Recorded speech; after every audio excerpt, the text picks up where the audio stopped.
10 News at 9.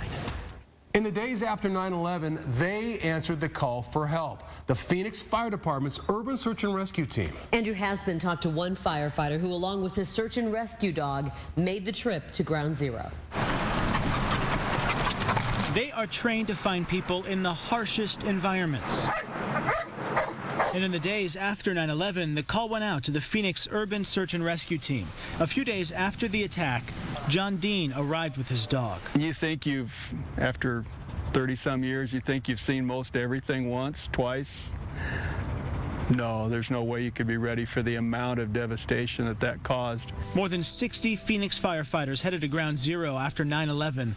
This is video from their trip. Who wouldn't want the opportunity to actually roll up your sleeves and help? I mean, that tremendous privilege, tremendous honor. Dean's dog, Rio, who was with him at Ground Zero, passed away last year. But he's helping train a new generation of search and rescue dogs. Dogs that are trained to find people trapped in rubble, and even on a blazing hot summer day, the training continues. We've got to train enough and be professional enough in how we go at this so we don't have a bad day, because it's just not allowed. It can't happen. The firefighters train the dogs by hiding in piles of concrete at a scrapyard near the intersection of the 101 and the 202 in Tempe. The dogs are trained to ignore people standing around and head directly to the person trapped in the rubble. When they find their target, they're rewarded with a toy. He has a play drive beyond comprehension.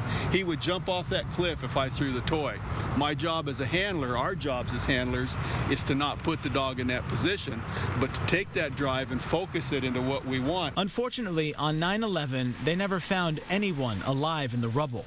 And they worked alongside New York City firefighters and police officers who suffered huge losses. And then to think that those people lost 343 of their members, 60 police officers, 8 private EMTs, besides all the civilians and what they were put through. You think you've got it pretty well nailed down, it means something to you, and then you reflect back, you see some videos, and just all kinds of different thoughts come back to mind that you hadn't even considered before. Dean and the team from Phoenix spent a week at the World Trade Center site. He says he'll never forget the people who lined the streets watching as they went into the rubble. Those are family members, those are friends, those are sons, mothers, husbands, wives, and they're just looking for something positive. They're not there to gawk, they're not there to watch, they're there from hope.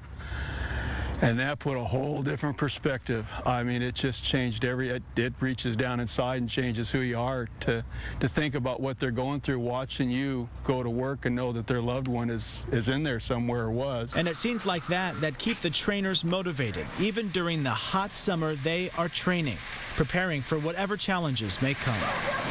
I'm Andrew Hasbin, Fox 10 News.